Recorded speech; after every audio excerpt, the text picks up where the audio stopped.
नमस्कार छात्र मित्रों।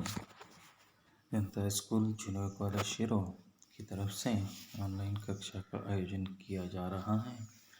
उसी के अंतर्गत हमने बहुत सारे पाठों का अध्ययन किया है। आज की तासिका में जो नवी कक्षा विषय हिंदी जो पाठ क्रमांक 5 है जूलिया, उसका अध्ययन करेंगे। इसी पाठ के अंतर्गत हमने पन्ना नंबर 15 और पन्ना नंबर 16 इन दो पन्नों पर का आधा भाग का अध्ययन किया था। आज उसी पन्ना नंबर 16 के ऊपर जो परिच्छेद है, पैराग्राफ जो है, उसका अध्ययन करेंगे, जिसमें आए हुए जो शब्दार्थ हैं वह सबसे पहले आपके सामने रखता हूँ। ज़्यादा नहीं है, दो ही शब्द यहाँ पर दिखाई दे रहे हैं। ढील यानी सुस्ती, ढिलाई मतलब काम में ठीक तरह से न करना। दूसरा जो शब्द है अनर्थ मतलब भारी अन्याय, नुकसान कह सकते हैं आप। तो सबसे पहले यहाँ पर जो परिच्छेद है उसको यहाँ पर पढ़ता हूँ। अब देखिए, यहाँ पर जो गवर्नेंस है, घर में काम कर रही है, तो उसका वेतन मालिक यहाँ पर अलग अलग कारण देकर क्या कर रहे हैं, निकाल रहे हैं, मतलब कम करते जा रहे हैं। ऐसे तो कोई वहाँ पर बात नहीं हुई है, लेकिन ऐसे जो लोग हैं यहाँ पर नौकर पेशा, तो वह क्या करते हैं, मालिक जो बात कहते हैं उसी को सही मान लेते हैं और सब बातें उनके सुनते जाते हैं, मतलब अन्याय सहन करते रहते हैं। अब देखिए, जूलिया के यहाँ पर 19 नागे मतलब 19 रुपये काटे हैं। नुकसान जो हुआ मतलब जनवरी को चाय की प्याली और प्लेट तोड़ी, इसके पैसे काट लिए गए। तो यहाँ पर जैकेट के पैसे काट लिए, मतलब हर वक्त उसके 10 रुपये या पैसे काटने की कोशिश की जा रही हैं। और सारा इल्ज़ाम जो है वह इस जूलिया पर गृहस्वामी लगा रहे हैं। तब इस प्रकार उस पर अन्याय होता जा रहा है, लेकिन वह सहन करती जा रही है, विरोध बिल्कुल नहीं कर रही है। अब आगे देखिए, जूलिया मुश्किल से अपनी रुलाई रोकते हुए जी सुन रही हूँ। तो जूलिया जो है यहाँ पर दब्बू है, सहन कर रही है। तो वह चुपचाप, रोना आ रहा है, गलत हो रहा है, ये पता है उसे, और सिर्फ वह मन ही मन रोने का कार्य कर रही है।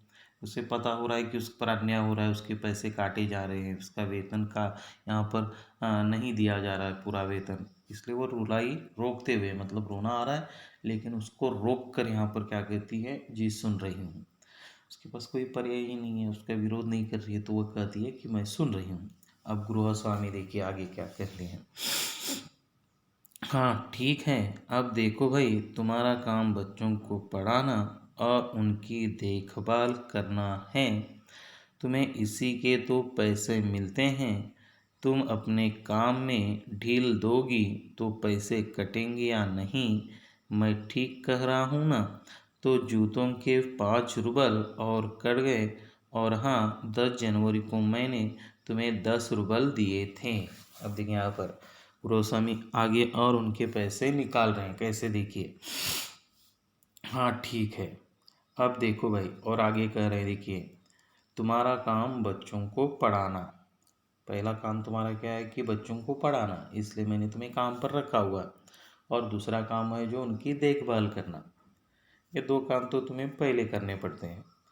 तुम्हें इसी के तो पैसे मिलते हैं और इस काम के ही तुम्हें क्या मिल रहे हैं, पैसे मिल रहे हैं। इस काम का ही वेतन तुम्हें मिलता है, इसमें कोई अलग बात नहीं है। तुम अपने काम में ढील दोगी, ढील का मैंने बताया आपको कि सुस्ती, ढिलाई। फिर हम गृहस्वामी कह रहे हैं कि अगर तुमने काम नहीं किया, यहाँ पर काम में सुस्ती की, तो उसके पैसे कटेंगे ही। इसने कोई सुस्ती नहीं की है, लेकिन यहाँ पर जो गृहस्वामी है ज़बरदस्ती उसे कह रहे हैं कि तुमने काम में ढील दी है यहाँ पर, और उसे समझाने की कोशिश कर रहे हो, पर उसे सांत्वना दे रहे हैं कि तुमने ही काम नहीं किया, तुमने ही काम में ढील दी, इसलिए तुम्हारे क्या हुए, पैसे कट गए हैं, इसमें मेरा कोई दोष नहीं है। इस प्रकार कहने की यह बात यहाँ पर है। मैं ठीक कह रहा हूँ ना यहाँ पर? और उसे कहते हैं कि मैं ठीक कह रहा हूँ। तो जूतों के 5 रुबल और कट गए। जो तू जूते चुरा ले गई तो नौकरानी, उसके भी 5 रुपये इससे ही निकाल रहे हैं, काट रहे हैं। और हाँ, 10 जनवरी को मैंने तुम्हें 10 रूबल दिए थे, और यहाँ पर कह रहे हैं कि मैंने 10 जनवरी को क्या किए थे, 10 रूबल तुम्हें दिए थे, मैंने बताया।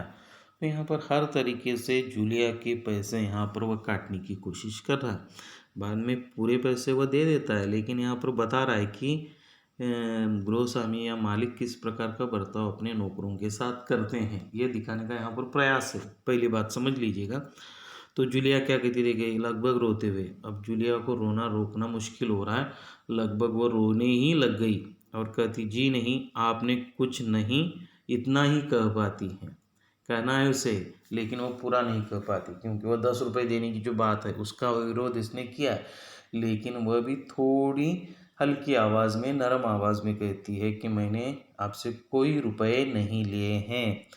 यहाँ पर उतना ही कह पाती, मतलब जो कहना है वह भी पूरी तरह से वह नहीं कह पाती। मतलब इस प्रकार वह दब्बू है, सहन करने वाली है, उसे यहाँ पर पूरी तरह से क्या हो रहा है, डर लगने लगा है कि मालिक को कैसे कहा जाए। अब रो रही है क्योंकि सारा सारा वेतन यहाँ पर उसका निकाला जा रहा है। अब देखिए, गृहस्वामी अब गुस्सा हो जाते हैं, थोड़ा सा गर्म हो जाते हैं, क्योंकि जूलिया ने कह रही है यहाँ पर। तो यहाँ पर वह गुस्से में ही कह देते हैं, अरे मैं क्या झूठ बोल रहा हूँ। अब देखिए, मालिक को ऐसे कहेंगे तो वो यहाँ पर गुस्सा होगा ही, तो वह अपनी बड़ा आवाज़ में बड़ा चढ़ा कर कह रहा है, अरे मैं क्या झूठ बोल रहा हूँ, फिर मैं क्या झूठ बोल रहा हूँ। इस प्रकार वो यहाँ पर क्या हो रहा है, चिढ़ कर गुस्से में कह रहा है, मैं डायरी में हर चीज़ नोट कर लेता हूँ। और वो डायरी का निमित्त आगे कर रहा है। देखिए, मालिक ने डायरी में लिख लिया तो क्या यहाँ पर वो फाइनल हो गया, वो निर्णय हो गया, तो ऐसा बिल्कुल नहीं होता। लेकिन वो अपनी डायरी को आगे कर रहा है और कह रहा है कि मैं इस डायरी में हर चीज़, मतलब हर बात लिख कर लेता हूँ। नोट करना हमने पीछे देखा था कि मैं हर बात लिख कर लेता हूँ। तो मेरे पास सबूत है, मेरे पास यहाँ पर कागज़ है, कागज़ में मैंने लिख लिया। अब इस कागज़ में कुछ भी लिखेगा तो यहाँ पर वह वही माना जाए, इस प्रकार का विषय यहाँ पर आ जाता है। तुम्हें यकीन न हो तो दिखाऊं डायरी, और वो कह रहा है तुम्हें डायरी दिखाऊं मैं, वो डायरी में कुछ भी लिखेगा, 10 रुपये दिए, 20 रुपये दिए, 40 रुपये दिए, यहाँ पर वो होगा, कोई स्वीकार करेगा, बिल्कुल नहीं। दोनों तरफ से वहाँ पर होना पड़ता है, या यहाँ पर उसके हस्ताक्षर होने पड़ते हैं। जब वो लिखता है तो उसके हस्ताक्षर होते हैं, तब वो यहाँ पर बात मानी जाती है। लेकिन यह कहता है कि मैंने डायरी में लिख कर रखे हैं, मतलब हर बात में वह अपनी ही जिद पूरी कर रहा है, अपनी ही बात को स्वीकार कर रहा है। डायरी के पन्ने यूं ही उलटने लगता है, और क्या हो रहा है, बिना वजह यहाँ पर, मतलब दिखाने के लिए कि मैंने लिख कर रखा है। ऐसे तो कुछ लिखा नहीं है, और लिखा भी होगा तो वह अपने आप ही लिखा है, दिए बिना ही वो लिखा हुआ है, तो उसकी बात को माना जाएगा। तो यहाँ पर वो अपनी बात को सच दिखाने के लिए, अपनी बात को स्वीकार करने के लिए वह क्या करता है, डायरी के पन्ने ऐसे ही पलटने की कोशिश करता है। मतलब उस जूलिया को पता चले कि मैंने लिखा हुआ है, तुमने 10 रूबल लिए हैं, इस प्रकार की धारणा हो जाए, इसलिए वह यह बात करने लगता है। अब जूलिया जो देखिए आंसू पोंछती हुई अब बिल्कुल रोने ही लगी हैं। अब रोकर कुछ फ़ायदा नहीं, क्योंकि गृहस्वामी बात मान नहीं रहे हैं, तो उसने अपने आंसू पोंछ लिए। आप कह रहे हैं तो आपने दिए ही होंगे। अब देखिए, मालिक कह रहे हैं तो जूलिया भी उसको मान रही है, आपने दिए हैं ना, तो दिए ही होंगे, इस प्रकार की बात कर रही है। ऐसा तो बिल्कुल नहीं होता कहीं पर भी, लेकिन यहाँ पर यह हो रहा है, और जूलिया हर बात को क्या कर रही है, स्वीकार कर रही हैं, मतलब हर बात को मानने की कोशिश चल रही हैं। आगे देखिए, गृहस्वामी कड़े स्वर में, अब गुस्सा होकर कड़े स्वर में कहते हैं, दिए होंगे नहीं, दिए हैं, दिए होंगे नहीं, यहाँ पर अंदाज़ा नहीं है, क्योंकि मैंने दिए ही हैं। इस प्रकार वह यहाँ पर अपने शब्दों पर अटल है, और वह कहता है कि मैंने दिए होंगे नहीं, अंदाज़ा नहीं, यहाँ पर मैंने उन्हें दिए ही हैं, दिए ही हैं, ठीक है। घटाओ 27 41 में से बचे 14। अब देखिए, 14 रूबल तक उसके पैसे यहाँ तक रख लिए, मतलब उसके जो 2 महीने 5 दिन के जो 65 रूबल है, उसमें से काटते काटते काटते 14 रूबल तक पैसे आ गए, मतलब उसका हिसाब यहाँ तक उसने कम कर डाला। जूलिया अब तो यहाँ पर बिल्कुल ही वो परेशान हो गई।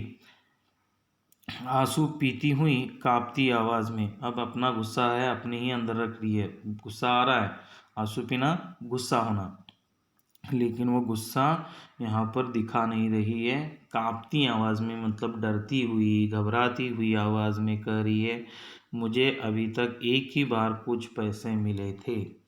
अब वो कहने लगी, इस 65 रुपये के अंतर्गत मेरा जो हिसाब होता है 2 महीने 5 दिन जो मैंने काम किए हैं उसमें से मुझे एक ही बार पैसे मिले थे, और आपने तो इतने सारे लंबे चौड़े पैसे दिए हैं, मेरे पैसे काटे हैं, तो ये कहाँ से आ गए। मतलब थोड़ा सा उसने कुछ कह दिया विरोध में। तो देखिए यहाँ पर, और वो मुझे मालकिन ने दिए थे, और वो किसने दिए थे मुझे, मालकिन ने दिए थे, मतलब तुम्हारी पत्नी ने मुझे दिए थे, सिर्फ 3 रुपये, ज़्यादा नहीं। मतलब मैंने 2 महीने जो 5 दिन काम किया उसके अंतर्गत मुझे आज तक 3 रुपये मिले हैं, लेकिन आपने तो बड़ी लंबी चौड़ी लिस्ट बना दी और मेरा वेतन निकाल दिया और 14 रुपये तक लाकर रख दिया।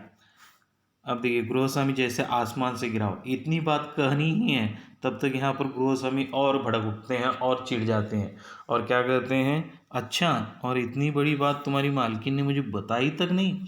अब 3 रुपये जो है वो भी काटने के लिए यहाँ पर वो चिल्ला उठा, घबरा उठा, इतनी बड़ी बात, 3 रुपये तुम्हें दिए और मुझे मालकिन ने बताया भी नहीं यहाँ पर। तो यहाँ पर और गुस्सा हुआ, देखो तुम न बताती तो हो जाता ना अनर्थ, तुमने ये 3 रुपये की बात कही, बहुत अच्छा किया, अगर तुमने ये बता नहीं दिया होता तो मेरे 3 रुपये का और नुकसान हो जाता, अनर्थ हो जाता, मुझ पर अन्याय हो जाता यहाँ पर।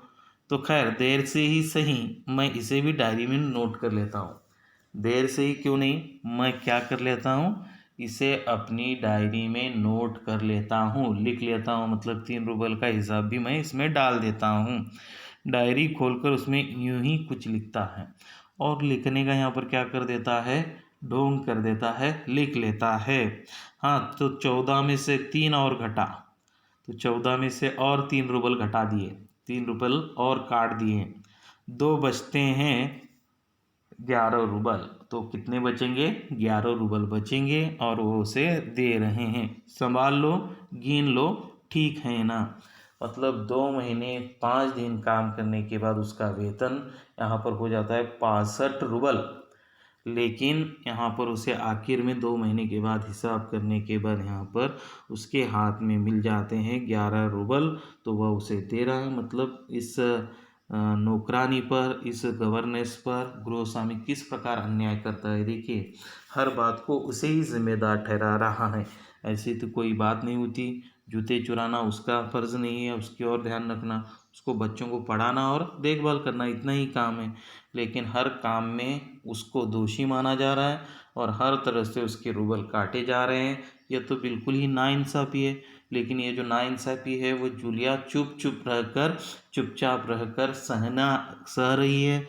तो यहाँ पर लेखक यही बता रहा है कि कुछ लोग ऐसे यहाँ पर लोगों पर अन्याय करते हैं, इसका हमें विरोध करना है, लेकिन जूलिया इस पार्ट में बिल्कुल उसका विरोध नहीं कर रही है, वह स्वीकारती जा रही हैं, और इस प्रकार उस पर अन्याय हो रहा है। तो यहाँ पर यह बात हमें ध्यान में रखनी है।